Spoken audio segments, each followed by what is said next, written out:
पता है, कभी कभी जब हम किसी चीज के बहुत बहुत करीब पहुंच जाते हैं तो वो जो छोटी सी दूरी रह जाती है ना, वो सबसे ज्यादा महसूस होती है।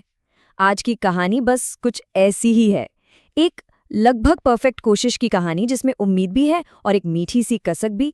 तो जैसे हर बड़े काम की शुरुआत होती है, इस कहानी की शुरुआत भी एक बहुत ही प्यारे सोचे समझे इरादे से होती है। तो कहानी शुरू होती है एक लड़की के एक बहुत ही खूबसूरत फैसले से।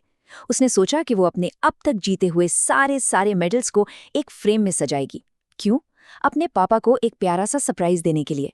देखिए, ये सिर्फ मेडल्स की बात नहीं थी, ये तो प्यार और तारीफ जताने का एक तरीका था। लेकिन जैसा कि अक्सर होता है ना, सबसे अच्छे प्लान्स में भी कहीं ना कहीं से एक छोटा सा शक आ ही जाता है। और बस यहीं से कहानी में एक मोड़ आता है जो उसके पूरे जोश को थोड़ा थोड़ा फीका कर देता है। और वो शक क्या था? एक बहुत ही सीधा सा सवाल। क्या ये सारे मेडल्स सच में उस फ्रेम में फिट हो पाएंगे? डर छोटा सा था, लेकिन ये उसके इतने प्यारे इरादे पर धीरे धीरे हावी होने लगा था। लेकिन देखिए, इस डर के बावजूद उसने हार नहीं मानी। वो लगी रही, एक एक करके मेडल फ्रेम में लगाती रही।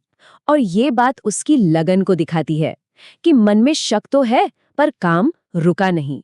पर यहाँ एक बहुत जरूरी बात है, वो ये काम पूरी खुशी से नहीं कर रही थी। जैसा हमारा सोर्स बताता है, वो एक हल्की उदासी के साथ ये सब कर रही थी।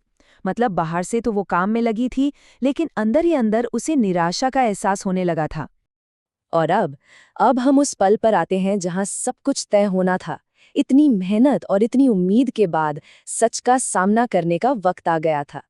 तो उसने सारे मेडल्स लगा लिए, फ्रेम को उठाया, और जब आखिर में उसने फ्रेम को पलटा तो वो एक बार फिर मायूस हो गई। वो उम्मीद और डर के बीच जो झूल रही थी ना, उसमें आखिरकार निराशा जीत गई। ये वो नतीजा बिल्कुल नहीं था जिसके उसे उम्मीद थी। तो सवाल ये है कि असल में हुआ क्या?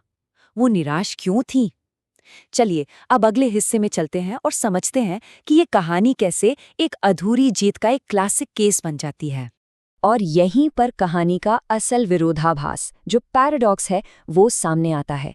एक तरफ से देखिए तो जगह तो पूरी भर गई थी, ये अपने आप में एक कामयाबी थी। लेकिन दूसरी तरफ एक मेडल की जगह अब भी खाली थी। सोचिए, एक ही फ्रेम जो भरा हुआ भी था और खाली भी। तो सबसे जरूरी बात पता है क्या है? कि इतनी सारी भरी हुई जगहों के बावजूद सारा ध्यान सिर्फ उस एक खाली जगह पर चला गया। इसे नेगेटिविटी बायस भी कहते हैं। मतलब हमारा दिमाग ना, जो चीज नहीं है, जो कमी है, उस पर ज्यादा ध्यान देता है। और वही हुआ, वो एक खाली जगह उसकी सारी मेहनत पर भारी पड़ गई।